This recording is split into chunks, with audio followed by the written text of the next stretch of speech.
And then one more area that I hope nation states start paying greater attention to is the rise of cryptocurrency, because what looks like a very interesting and somewhat exotic effort to literally mine new coins in order to trade with them has the potential for undermining currencies, for undermining the role of the dollar as the reserve currency, for destabilizing nations, perhaps starting with small ones, but going much larger.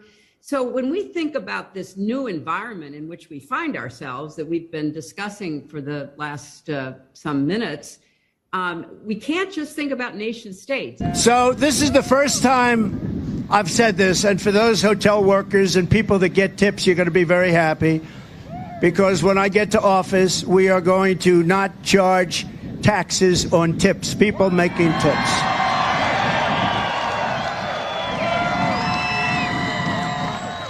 We're not going to do it, and we're going to do that right away, first thing in office, because it's been a point of contention for years and years and years, and you do a great job of service, you take care of people, and I think it's going to be something that really is deserved. More importantly, popular or unpopular. I do some unpopular things too if it's right for the country. I do what's right. But so those people that have jobs in restaurants, whatever the job may be, a tipping job, we're not going after for taxes anymore. This will be ended.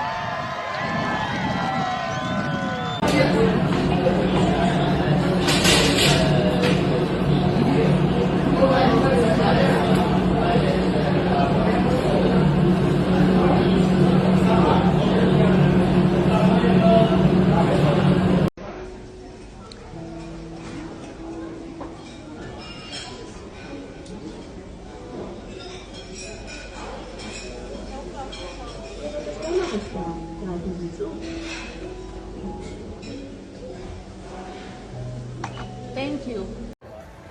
What? I'm not sure what's going on. This cart just took us to our table. He's talking? Uber, Bitcoin, self-driving cars. Combine those three together and you have the self-owning taxi. A car that is a corporation that owns itself, pays for the car lease, the car insurance, and the gasoline from the revenues it makes, giving passengers a ride, and there's not a single human involved in that matter. Welcome to the Crypto Teacher. And you know I come back with that video just to make you think. Don't forget to like and subscribe to the channel. And make sure you're joining the Patrons. If you're not a part of the Patreon, make sure you're hitting the Cash App. And we have Hillary Clinton. And we know she knew about crypto a long time ago. Remember, the Fed says they've been studying digital assets for decades. And remember what I told you. Crypto is going to take the blame for these small and medium-sized banks collapsing. We know the Fed just doesn't say, I took your money. And then Trump says no taxes on tips for waitresses. Guys, we know why. Because the machines are about to take over. Don't let Trump fool you. You're going to be sitting at home getting that free programmable money, and everything's going to be delivered to you by robot, algorithm, or drone. And remember, the Crypto Teacher told you. And the end of the dollar. Guys, we know the dollar is definitely not going to end, but it's going to lose that world reserve currency title. And that's going to change America forever. And next year, they have to get this budget straight. And that's how we know we're going to have a government shutdown. They don't have a choice. And that's the reason why we're going to have distraction after distraction. And the drums are beating. And we know when it comes to farming, that also is going to be automated. Not just GMO fruits and vegetables. Now we know the scientist is making your food, not the chef. And we have Lindsey Graham at it again. Remember, guys, he telegraphed the Ukraine drums are beaten a long time ago. Politicians are paid puppets, and don't forget the drums are beaten, all for the fourth industrial revolution. Don't forget the bank always funds both sides.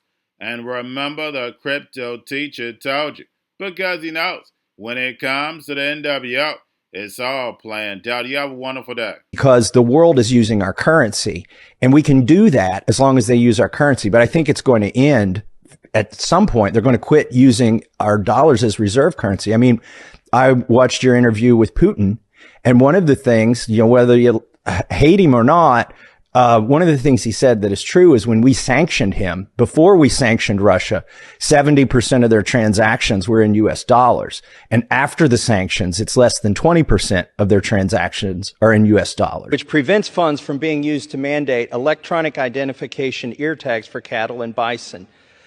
The cattlemen in Kentucky know this isn't just another extra expense for them. It's the beginning of the end of the American rancher, of the American cattleman. It's the beginning of the end of multi-generational farms in Kentucky, because this is an on and off switch that will prevent farmers from marketing their cattle if they're not in compliance with thousands of rules, never-ending list of rules. And so this is why we should oppose it. We should quit listening. I implore my colleagues who've been lobbied on this issue. We've all been lobbied on this one. I implore my colleagues to quit listening to the lobbyists who pretend to represent farmers and start listening to their farmers back home and support Ms. Hageman's amendment. I yield back. What did Trump do to get the weapons flowing? He created a loan system.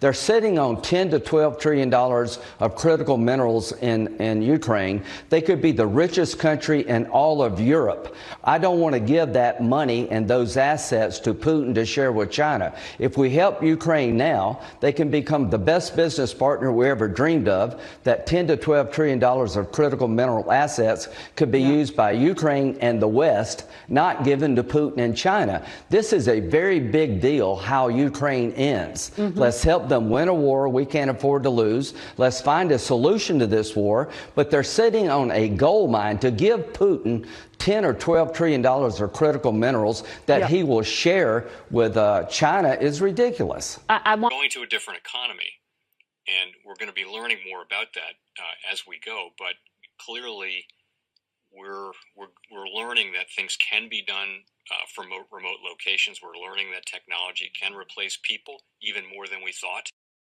We're not going back to the same economy. We're recovering, but to a different economy, and it'll be one that is more leveraged to technology. And I worry that that is going to make it even more difficult than it was for many workers. In Silicon Valley, and my friends who work in technology know that what we did to the manufacturing workers, we are now going to do to the retail workers, the call center workers, the fast food workers, the truck drivers, and then even bookkeepers, accountants, insurance agents, lawyers, and on through the economy. So what happened to the manufacturing workers is a very clear sign. And so we'll import Chinese-based CBDC technology. So it's going to be CBDC in a box provided to you by the People's Bank of China. But every stock, every bond, every currency, every commodity, every piece of art, every private business, every piece of real estate will eventually be a token on a blockchain, an entry on a ledger, permanent and immutable. We will have truth instead of trust, and we will save over $7 trillion a year. 6 to 8% of global GDP is wasted by the friction of the trust industry that's necessary when you have dual entry accounting. With triple entry accounting, which is what a blockchain is, we get rid of all of that friction. It's a beautiful future. Like what you see in China and their social credit scoring systems, right? If we get identity wrong, it could be a tool to enslave humanity. And if we get it right, it could be a tool to liberate humanity. And as an American, I'm obviously rooting for the one that's on the side of freedom. Bitcoin is an international asset. And also, I do believe the role of crypto is it's digitizing gold. I actually believe this technology is going to be very important. Look at it. We have been part of the huge revolution in investing through ETFs. We believe that ETFs will be changing the whole way we invest. Many people still use it as a means, people are investing it for indexing. No, the majority of people who are putting money in in ETFs are active investors that are buying exposure. The entire bond market is being transformed as we talk right now. I believe the next generation for markets, the next generation for securities will be tokenization of securities.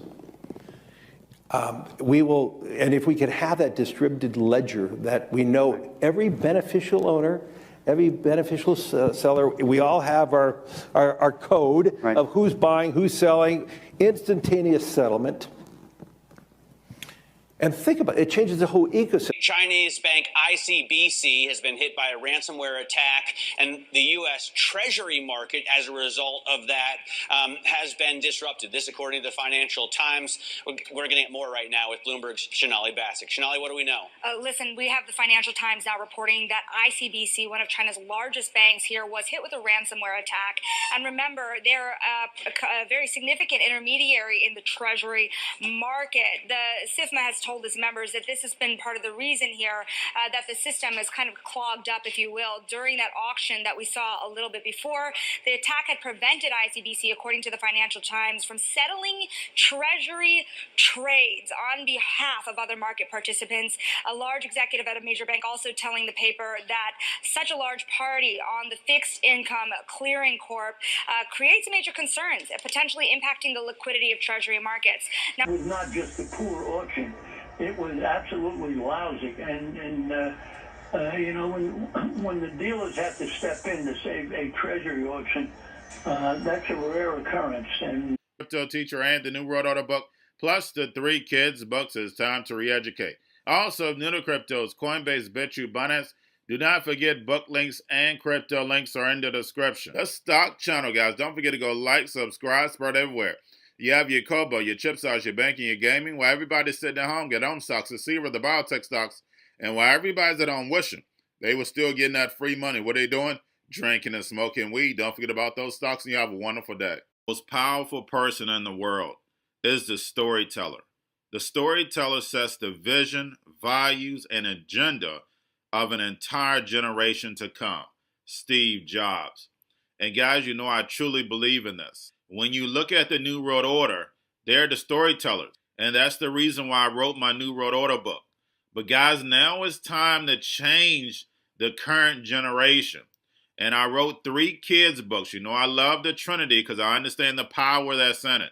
So I have 3 books. We have an opportunity to change the generation, to educate, not just me, but I want to show you that I take action on a daily basis. And I want you to take action on a daily basis. Whether it's your job, whether it's in your community, we have an opportunity right now to educate the masses. I posted this on my Twitter account. Please share, but this is a short clip of the 3 books. There's going to be a clothing line and action figures. Please get these books for your kids, nephews, cousins, friends, so therefore we can start the re-education now. Because as we see, the 4th Industrial Revolution foundation is definitely here. Robots, algorithms, drones, taking humanity out the picture. We have to re-educate. But let's get into the video. Part 1. King Joshua and Grandma Tam save the village. Part 2. King Joshua and Grandma Tam save New York. From COVID-33. Part 3. King Joshua and Grandma Tam goes to China. It's mandatory to get part 1, part 2, and part 3 of this series. It's time to re-educate Generation Z.